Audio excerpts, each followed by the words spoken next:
What's going on, guys? My name is Wade with Tech Daily, and in this video, we are checking out the new Samsung Galaxy A52. This is, of course, the successor to last year's crazy popular A51, which was one of my favorite devices. I've been eagerly awaiting the release of this new A52. I know you guys have as well, so I won't waste any more time. Let's just go ahead and get right into it, and unbox this thing, and see what this phone has to offer. Now, right off the bat, I do want to mention that this device right here is the international version of this phone, and it's the 4G variant, not the 5G variant. I'll do a separate video on the A52 5G when I have it, and also explain some of the differences with this phone too, of course. But first things first, sliding off the lid of the box here, we are immediately greeted by the A52 itself. Obviously, I got mine in this black color, but it also is available in white, violet, and blue, and those are all colors we've seen before, but still a nice selection of options. Digging a little deeper inside the box, you'll see just a couple of accessories included. There's a regular old USB-A to USB-C cable, and actually the old style USB wall plug as well, even though this A52 does support the faster 25-watt charging standard. Also, inside the lid of the box is where you'll find one more little packet of things. The SIM ejector tool is fashioned to the outside of the package there if you need it, and inside there's just your usual stack of paperwork, instructions, and information. Unfortunately, at least with this international version of the A52, we didn't get an included clear case for the phone. So with all that stuff out of the way, here is the new A52 once again, and I have to say, I really like what Samsung did with this new phone. For those of you who had the A51 from last year, or at least are maybe familiar with it, you can probably tell we did get a fairly fresh new design, which I think makes this phone look even more premium. There's also a bunch of new features and upgraded specs as well, and honestly, I think this device will once again be one of the best mid-range smartphones on the market this year. This new A52 is a 6.5-inch smartphone. That's the screen size. It's the same as last year, and at least up front, things do look somewhat familiar. You've got that hole punch camera cutout up top, which looks to be a little bit smaller in size. There's fairly slim bezels all around, and a slight bottom chin, though it isn't too noticeable. If you do want to get nitpicky, it does appear to me at least that the bezels and borders along the entire display are a tiny bit thicker than last year, but a lot of what you see is actually just the product of a thicker, beefier housing and frame as well. This phone is thicker, it's chunkier, it's more squared off and boxy, it's heavier as well. It just feels really great in the hand. And the metal frame with the polished finish, I think gives this device a super premium vibe. Around back, the A52 gets that matte plastic rear cover that pretty much all Samsung phones have nowadays. At this point, I don't really mind the plastic. It's exactly the same as the S21 and the Note series. And in my opinion, although I did like the glossy rainbow A series designs of years past, this new design makes it look way more like a flagship phone than ever before. Also, one new physical feature of the A52 is water and dust resistance. You now have an IP67 rating on this phone. That's actually not something ever offered on the A series before. So durability wise, this device should be able to handle some accidental splashes. Taking a closer look at everything else, there's nothing on the left side of the phone, but on the right you'll find the usual power and volume buttons. Across the top, there's the SIM and SD card tray. This international version of the A52 has that combo dual SIM or one SIM and one SD card setup there. Down below, the headphone jack remains, as well as the USB-C port for charging and downward facing speaker. The earpiece on the A52 does double as a secondary speaker, so dual stereo speakers on this phone, which is great, something I know I've asked for before and I'm super happy to see. The out loud listening experience on this device is just awesome. Here's a quick sound sample so you can get an idea.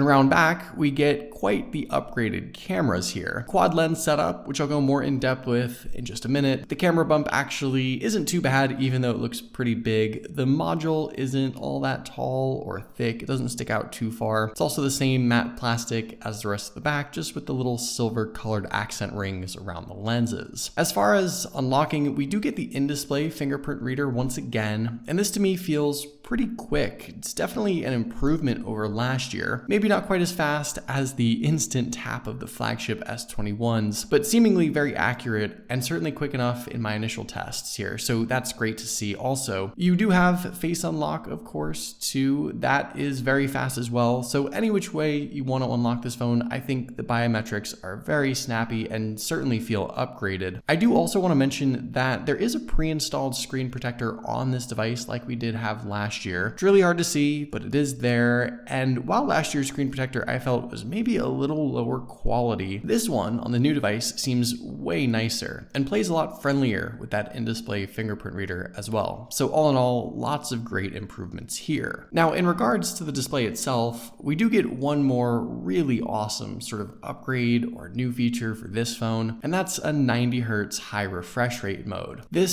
super smooth and snappy screen feel has come to a lot of other devices in this price range now, and I'm really glad Samsung brought this option to the A52. And in fact, while this 4G version of the A52 has the 90 Hz option, the higher end 5G version of the A52 has the 120 Hz mode, which is even better. Still, I think just the 90 Hz refresh rate on this phone in general is really great. I think most people will be able to feel and see the difference between 60 and 90 Hz, or motion smoothness as Samsung dubs it in settings if you're looking for it. And all in all, this is a great addition to this phone that I know a lot of people will enjoy. It's certainly something I appreciate now more than ever, to say the least. The actual screen itself is solid too. It's a 6.5-inch Super AMOLED panel with a resolution of 2400 by 1080, packing in around 407 pixels per inch. And this is the same whether you get the 4G or 5G version of this device, so that's awesome. And to me, the A52 looks bolder, brighter, and seems to offer an even better viewing experience over last year. At around 800 nits of max brightness, I think that's plenty to enjoy outdoors in the sunlight with no issues. The screen itself is now covered in Gorilla Glass 5 this time around. There's no off-axis angle issues. This is a fantastic screen setup, and it's exactly what Samsung is known for, both on their flagship phones and particularly on these A-series devices. I don't see any compromises here with the display whatsoever. The viewing experience is fantastic. And in fact,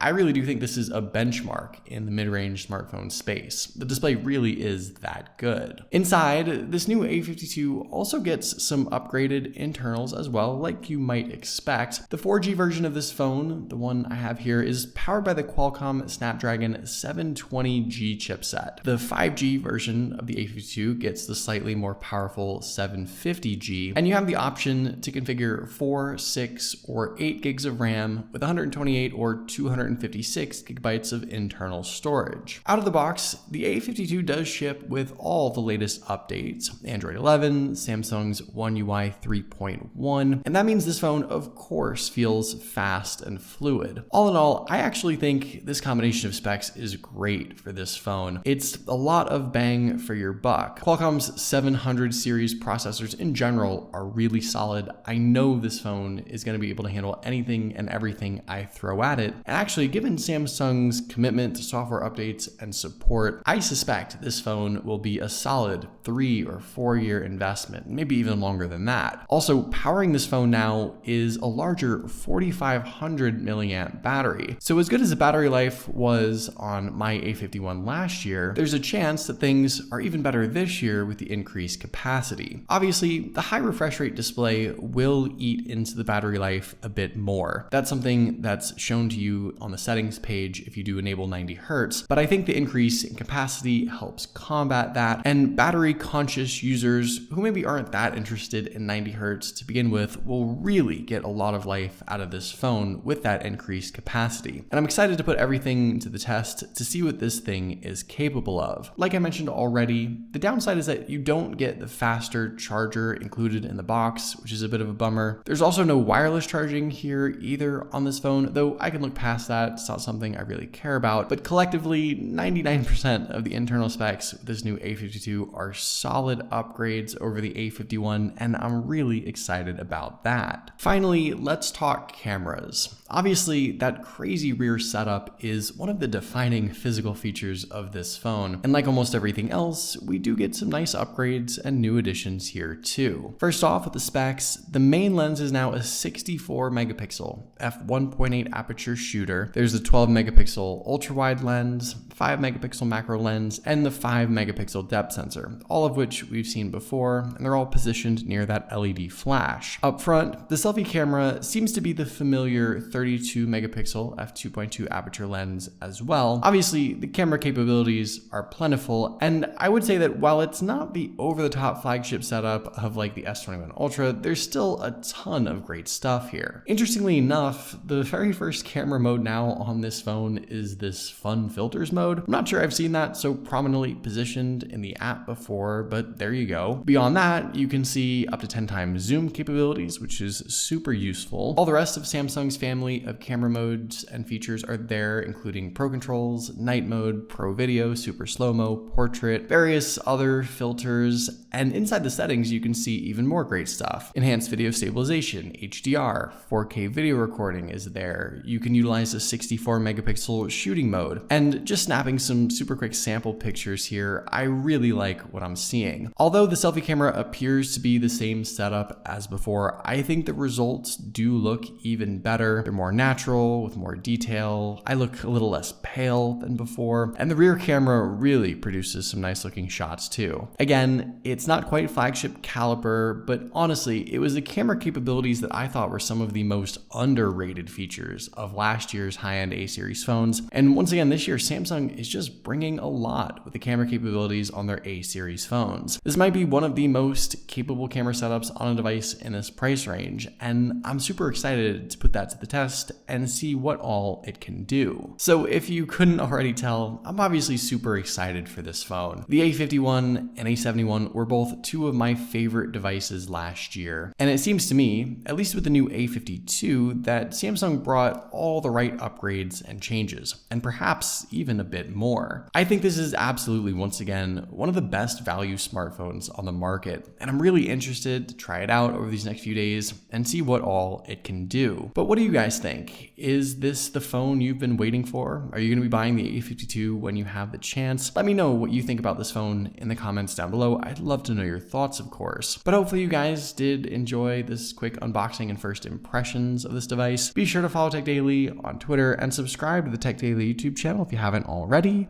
and I'll see you guys later.